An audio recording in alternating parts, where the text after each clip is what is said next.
Hi, Amaya. It is Thursday, the 9th of January, 2025. Fires are still raging in Los Angeles. I've spent the day cleaning up things that have fallen down, even though I felt prepared.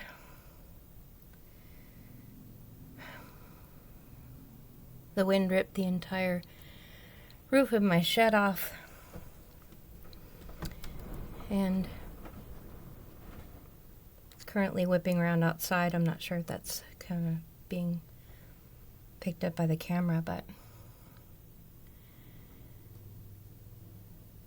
today we ourselves were not feeling 100%. Getting frustrated at cleaning up things that we thought we'd prepared for happened anyway. Other people have lost everything. I'm not trying to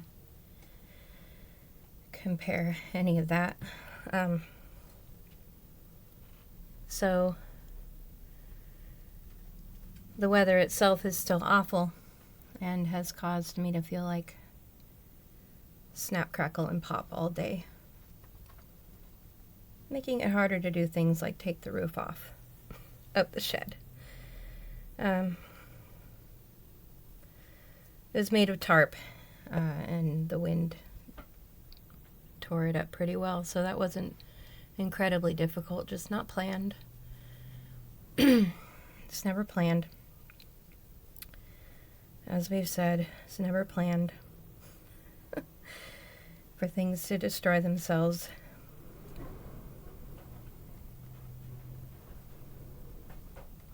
I just went outside and picked up some more debris that went crashing in the night. Thankfully, nothing broke. Anyway, I was thinking about overwhelm and how visceral it feels while you're feeling it. And I want to know, is there regular whelm? Is there, really? What does that feel like? Because I've felt overwhelm, I've felt underwhelmed.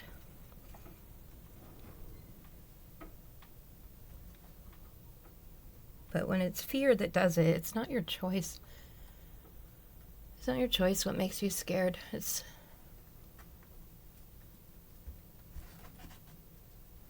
new. Maybe it's something you've encountered before. And so you're, frozen like a deer in the headlights. I mean, we were born and raised here. Fire's nothing new. But these winds, they are.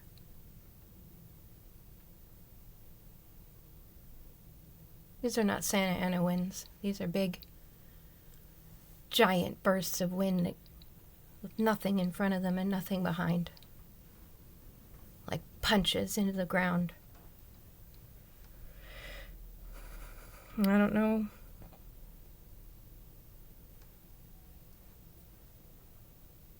why.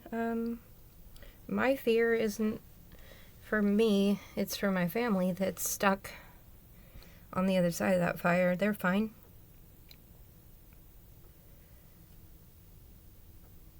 Thank the gods.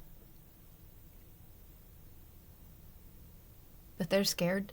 There's kids. Their schools are closed, maybe gone.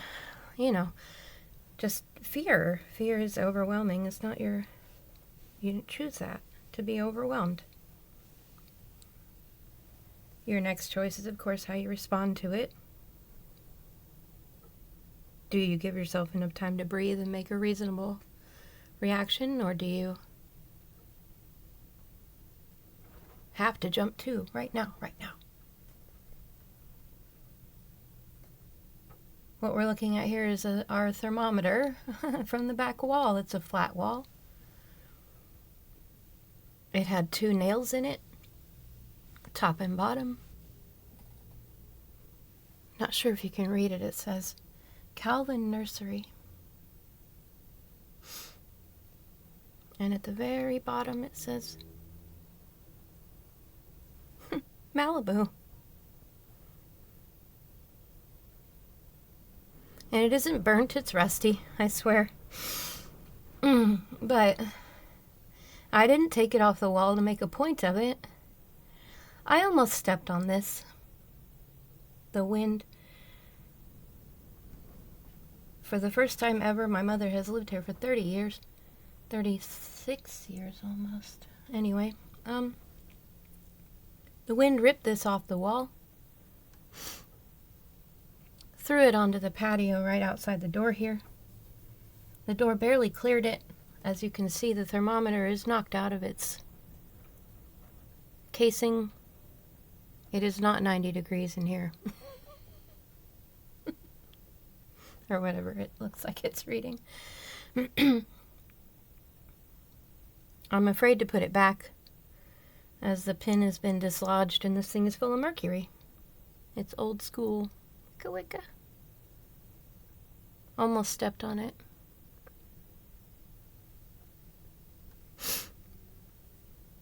Dog missed it. I missed it. Anyway. Had a little micro bit of fear, you know, from the mercury in the old thermometer, but it was intact. Thank goodness. No, I didn't put it back where it had been because I don't know how the wind managed to rip it right off the wall and throw it on the ground, and it survived. I feel like if I put it back, that miracle may not be there for it a second time.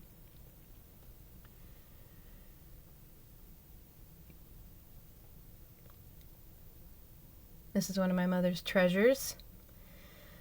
I couldn't tell you where she got it. It has always been on the house since I was a child. And to be honest, I'm not sure that she can tell you where she got it either.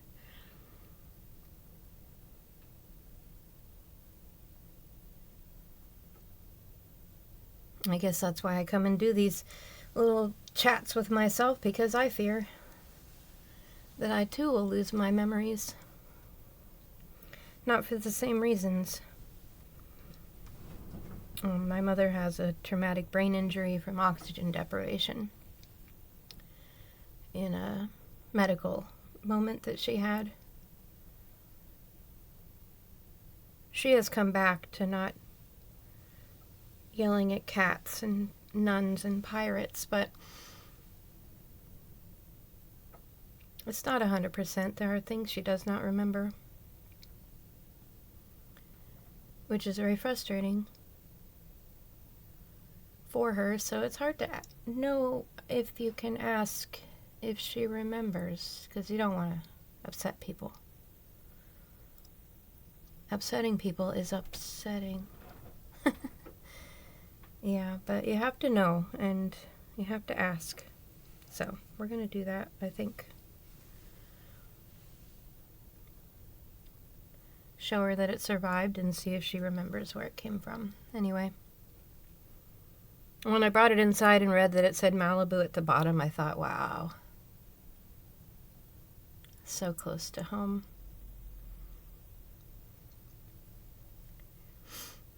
It's my favorite sibling on the other side of the fire. My favorite, my only, but she's my favorite.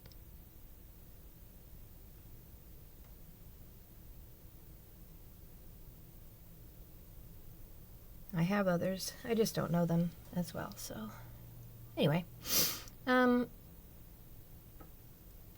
afraid that the wind will shift. I'm afraid that these things will happen. No, not to me. I'm right here. I'm doing all right. I got things ready to go.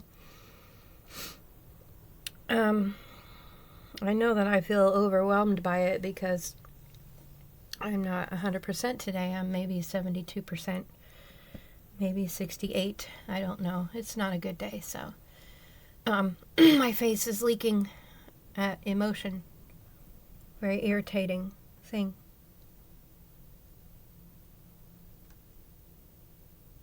perhaps a bit of a, what's it called? A flare-up. Depressive flare down, whatever. Chemical dump is what I call it. Not my choice. Ride it out. Kind of like adrenaline. Even if you invited it, it's still temporary. And if you didn't invite it, remember, it is temporary. Okay, we'll try to remember that in our overwhelm. And try to have a day where we just feel whelmed, maybe. Won't ask for too much. There's a lot to handle. Kind of building up the straws on my camel's back. It's not the final straw, but I imagine the loading process takes a while. Anyway, rambling because I feel the remnants of fear where you feel kind of jittery and nervous, but we're doing our check-in for the day. We'll call it 68%. My hands are aching. I had to climb a ladder a couple of times. I might have to pay for that in the next couple of days. Just, what do those spoon people say? I run out of spoons. I don't understand the spoon analogy. Should look it up, see if there's some explanation that makes sense.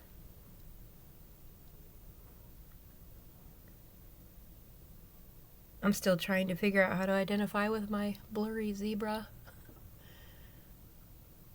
self.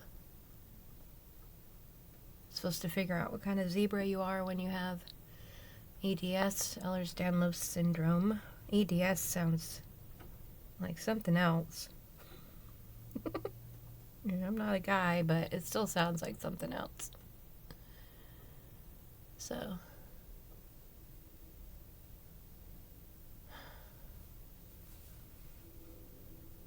deal with the fear. It's temporary. It'll flush through you. Try not to feed it. Makes it take longer. Irritating. And again, it changes the subject so readily, so easily. Makes it hard to think about what you should do, what you were doing. And can be quite disruptive. But this thermometer here, the temperature's high in Malibu. I'll bring it closer. Perhaps you can read the cool little nursery sign.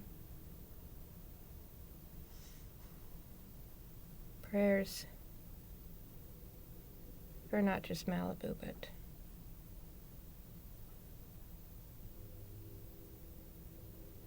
for everyone dealing with this, because they lost neighborhoods, friends,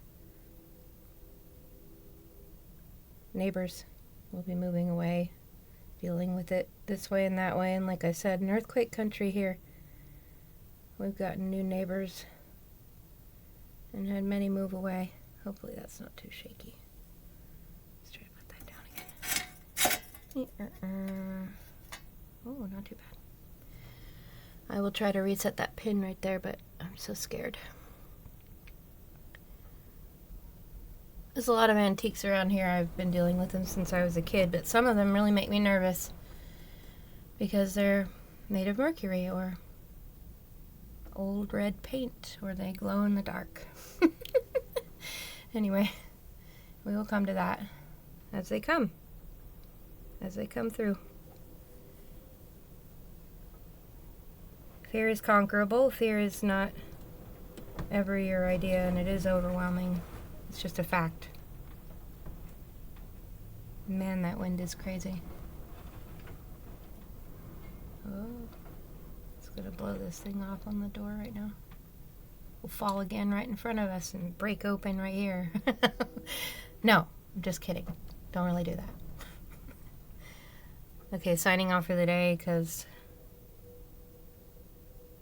tired. Maybe insomnia will let me go tonight and I can get some sleep. That would be awesome because I want to be useful if I'm needed. If I get that call at 2 in the morning, I want to be of use.